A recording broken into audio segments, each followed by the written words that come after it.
expire and tariff will be imposed on India 20 to 25% in the coming days. This has come after the speech of the Prime Minister in the Parliament. Yeah. So it's obvious. I mean, Prime Minister has not said that Trump is lying. It's obvious what has happened. सबको मालूम है. बोल नहीं पा रहे. That is the reality. Rahul ji बोल क्यों नहीं पा रहे? क्या प्रॉब्लम है? हाँ? आपने चुनौती दी कि ट्रम्प को बोलिए कि आप ट्रम्प लायर है, फिर भी पीएम नहीं बोले. नहीं, क्योंकि सच्चाई है ना.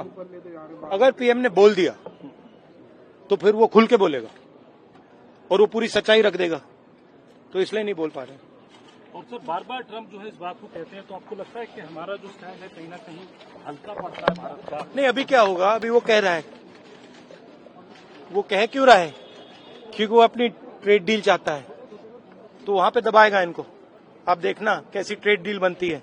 और विदेश मंत्री कह रहे कान खोल के सुन लो, कोई भी बात नहीं हुई है 22 अप्रैल और 16 जून के बीच में. प्रधानमंत्री जिन शब्दों से प्रधानमंत्री जी और विदेश मंत्री जी ने कहा है, उन शब्दों को आप अगर ध्यान से सुने तो एक गोलमोल शब्द है.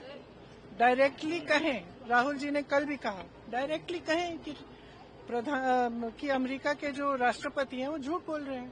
कहें सदन में. क्या कहना सर आपका? प्रधानमंत्री जी का भाषण मिथ्या से भरपूर था. मैं एक बात आपसे पूछना चाहूंगा कि जब 10 तारीख को युद्ध विराम हो गया और युद्ध विराम होने के बाद 12 तारीख को राष्ट्र के नाम संदेश दिया प्रधानमंत्री जी ने. अमेरिका का राष्ट्रपति बराबर 29 बार कह चुका कि साहब मेरी वजह से युद्ध विराम हुआ है, तो 12 मई को प्रधानमंत्री सफाई दे सकते थे. प्रधानमंत्री जी के पास इसका कोई जवाब नहीं है. ये अत्यधिक दबाव में है और कुल मिलाकर के आज ये आफ्टर थॉट जिसे कहते हैं, ये भाषा बोल रहे हैं. कुल मिलाकर के पूरी दुनिया में संदेश है कि प्रधानमंत्री जी ट्रंप के दबाव में प्रधानमंत्री जी ने ये युद्ध विराम किया है. दूसरी बात मैं पूछना चाहता हूं कि साहब पाकिस्तान ने हमसे आग्रह किया कि साहब युद्ध विराम होना चाहिए, तो क्या पाकिस्तान के सामने आपने शर्त रखी कि आप ये वादा करिए कि भविष्य में आप आतंकवादी घटना नहीं करेंगे? ये कुछ भी कहें, लेकिन विशुद्ध रूप से एक ट्रंप के दबाव में लिया हुआ निर्णय है. सर, ये जो ऑपरेशन महादेव या ऑपरेशन शिव शक्ति ये सब जो लॉन्च किया गया है टेररिज्म के खिलाफ, इसके बारे में क्या कहना? पहले जो लड़ाई हो रही थी वो भी तो आतंकवाद के खिलाफ हो रही थी. किसने कहा तुमसे कि इस लड़ाई को बंद कर दो?